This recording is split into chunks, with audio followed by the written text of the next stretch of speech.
Kita saksikan, para pengikut tarekat melaksanakan zikir nafi itsbat, la ilaha illallah, dengan cara duduk sambil menggelengkan kepala, ada pula yang melakukan zikir dengan cara berdiri sambil menggelengkan kepala dan menggerakkan tubuh. Bahkan dalam tarekat Maulawiyah yang didirikan oleh Maulana Jalaluddin Ar-Rumi, zikir dilakukan sambil terus menari. Zikir seperti inilah yang ditegur oleh dakwah sunnah. Lalu bagaimana tanggapan Ustadz Dr. Firanda Andirja MA?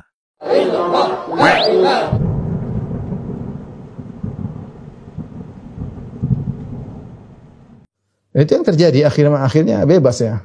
Akhirnya mereka ini yang menyuruh kepada bid'ah-bid'ah ini tidak bisa mengingkari yang lainnya. Masing-masing berkreasi. Setiap datang ke toreko sufia tertentu dipuji-puji, itu bagus, semua bagus. Semuanya toreko. Sampai toreko Nur Muhammad lah, toreko inilah macam-macam. Tidak ada yang mengingkari. Justru datang kemudian dipuji. Saya kadang sedih melihat sebagian dai seperti itu. Itu jelas kemungkaran. Kenapa Anda datang kemudian memuji? Anda mengingkari. Anda akan ditanya oleh Allah pada hari kiamat kelak. Saudara-saudara Anda di atas kebatilan tidak Anda tegur. Anda malah mendukung, malah muji-muji.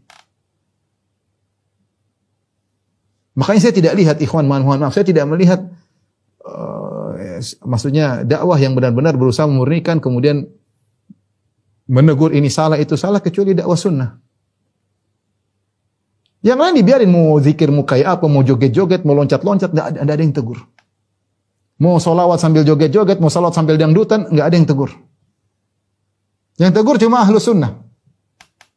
Karena mau tegur bagaimana itu kreasi, menurut mereka baik mau diapain. Ya. Joget boleh, musik boleh, solawatan boleh, bikin mix, jadi selesai.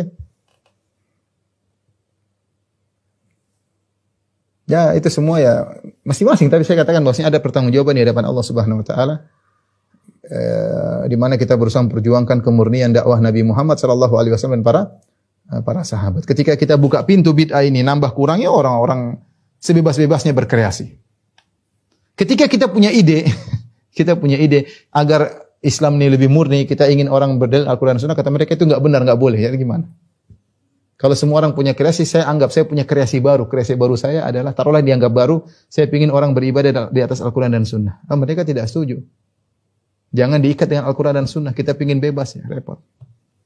Sampai banyak perkara-perkara yang di zaman Nabi tidak ada, sekarang dianggap wajib, subhanallah. Di zaman Nabi enggak ada loh. Tidak pernah dikerjakan oleh satu seorang sahabat pun enggak ada. Zaman sekarang dianggap wajib. Kalau perkara dunia bebas.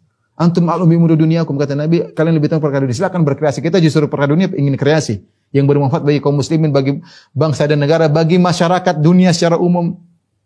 Lakukan. Ya. Kalau ibadah mau kreasi bagaimana? Sudah, apakah yang diajarkan oleh Nabi masih kurang? Makanya apa kata Imam Malik? Ya, man istahsana bid'atan faqad za'ama anna Muhammadan khana risalah. Barang siapa yang menganggap baik suatu bid'ah, maka dia telah menganggap Nabi Muhammad telah mengkhianati risalah. Yaitu ada yang disembunyikan oleh Nabi sallallahu alaihi wasallam. Ya. Ada yang disembunyikan Nabi oleh Nabi sallallahu alaihi wasallam. Demikian juga kata Imam Malik, ya. Faman lam yakun yauma idzin dinan falan yakunal yauma din. Apa yang di zaman Nabi Muhammad bukan agama, tidak mungkin sekarang jadi agama, mustahil. Yang zaman Nabi bukan agama, sekarang jadi agama, berarti enggak benar. Berarti ada yang agama yang Nabi tidak tahu, kita tahu. Ada agama yang Nabi para sahabatnya tidak kerjakan, kamu kerjakan sekarang. Makanya ketika Ibnu Mas'ud radhiyallahu anhu melihat sekelompok orang berzikir dengan rame-rame, dengan satu suara, dia mengatakan, laqad ji'tum bi bid'atin dzulma aw fuqtum ashaban Nabi sallallahu alaihi wasallam. Dia berkata, kalian telah mendatangkan bid'ah yang gelap, atau kalian telah mengungguli para sahabat Nabi. Perhatikan, kata dia. Atau kalian telah mengungguli para sahabat Nabi. Itu kalian lebih hebat daripada para sahabat. Para sahabat tidak seperti begini. Artinya ada ibadah yang kalian lakukan, sahabat tidak tahu. Ada ibadah yang kalian lakukan yang sahabat tidak tahu. Ini kita bicara ritual ya. Kalau masalah sarana ya enggak ada masalah, karena itu bukan tujuan ya, seperti Zoom, seperti mikrofon, itu namanya sarana. Seperti belajar nahwu sharaf itu sarana, belajar ilmu jarh wa ta'dil itu sarana, pondok itu sarana, jembatan itu sarana. Kita tidak bicara itu, kita bicara bentuk ibadah baru yang merupakan tujuan dan ritual. Ya.